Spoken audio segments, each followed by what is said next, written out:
Hey, this is Mark Williams of Swine Life Barbecue. Today I'm going to show you how we do Hassellback potatoes out here on the pellet grill. Now we're going to get them in this cast iron skillet, get some butter, some garlic, some onion on top of them, and let them get good and tender in that pellet grill. It's going to be a quick and easy dinner option. Let's get started. So the first thing we have to do to get these Hassellback potatoes made is get them cut. So what we have is a good sized bacon potato. All I'm going to do is slice a little bit of this bottom off so it'll lay flat on this cutting board and in the skillet. I got 2 wooden spoons here. I'll put them on each side. This is kind of a cheating method. And then just take your time and go down through here and just cut them up. Get all your slices cut in it. You can cut these about a 1/16 or 1/8 inch thick. The thinner you cut them, the quicker they're gonna cook. As these potatoes cook, these are gonna open up. We'll be able to baste them with butter, get a little bit more salt and pepper on them, and just start building them flavors. And that one's ready to go in the skillet. Now that we've got the potatoes cut up, it's time to get them in the skillet. All we're gonna do is take this stick of butter and get a good coating of butter in this skillet just to get a little oil in the bottom, keep them from sticking, and then we'll start placing our potatoes in, giving a little bit of room between each one.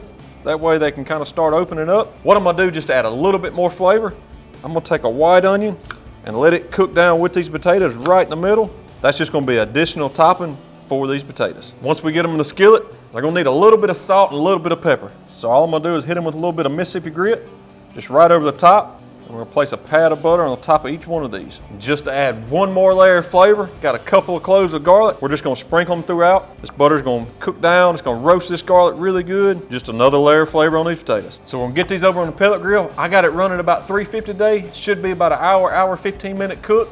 We'll get it on, keep a close eye on it, and we're gonna baste them with butter throughout the entire cook.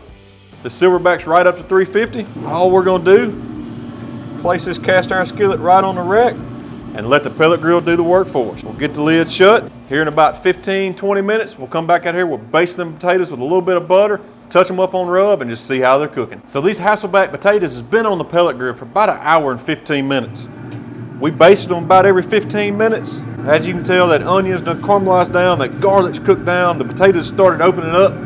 We're fixing to get them on the cutting board and get these toppings put on. So we're ready to top these Hassellback potatoes. First thing I'm gonna do is get all this buttery goodness out of the bottom of that skillet, brush them one more time. Of course, that garlic and onions done soaked up a good bit of that butter. Butter's starting to brown a little bit, smells great. And now it's time for the cheese. So we're gonna go a heaping portion of some cheese. This is a little bit of Colby Jack. We shredded ourselves just because that cheese seems to melt a lot better than already pre-shredded. And we got some bacon bits, go right over the top. Got a little bit of chopped ham. I told you this can be a meal in itself right here. Come back with my favorite, a little bit of black olives. Spud Max ain't got nothing on this. And we got some chopped green onions, bring a little color. Of course, you can't have a baked potato without green onion. And then one more time, we're gonna top it with just a little extra cheese.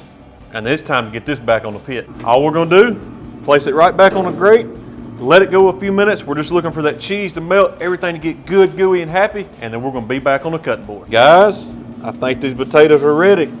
That cheese, everything's good and bubbly. We'll get it put on this cooler mat on my cutting board and come in and check that out. Man, all that cheese is bubbly, that butter's done brown. I didn't say anything about this potato being healthy because that's a mighty fine looking potato. We went ahead and removed one of these Hassellback potatoes and got it on a plate so we get some good shots of it and start letting it cool off. Just as a quick recap, we start off with a good sized bacon potato, got it cut up just for them Hassellbacks and got it in that cast iron skillet. Let the Grilla Grills do its job, and then once they got good and tender with the fork, we went ahead and put all these toppings on it, and you can see what we got. That is a feast in that skillet. So now's the time I've been waiting on. Let's go in and see what this Hassellback potato is all about. I'm gonna go ahead and break me off a little small piece right out of the middle. Of course, I gotta get a little bit of extra cheese. That's a pretty good looking bite. Where's the ribeye? That's ready for a steak right there. You get them black olives. Of course, I love black olives. Get a little bit of that garlic note. Believe it or not, I guess that butter, when we basted it, went through and through on that potato. That's a heck of a Hassellback potato. You can have to get in on this, camera lady. It's a good supper. That's a wrap for us today at Swine Life. Give these Hassellback potatoes a try. They'll be great by themselves, or heck, it'd make a heck of a side for a good ribeye. We appreciate y'all checking this video out. If y'all got any questions, shoot us a message on Facebook or Instagram. And as always, like and subscribe to the channel, and we'll see y'all next time.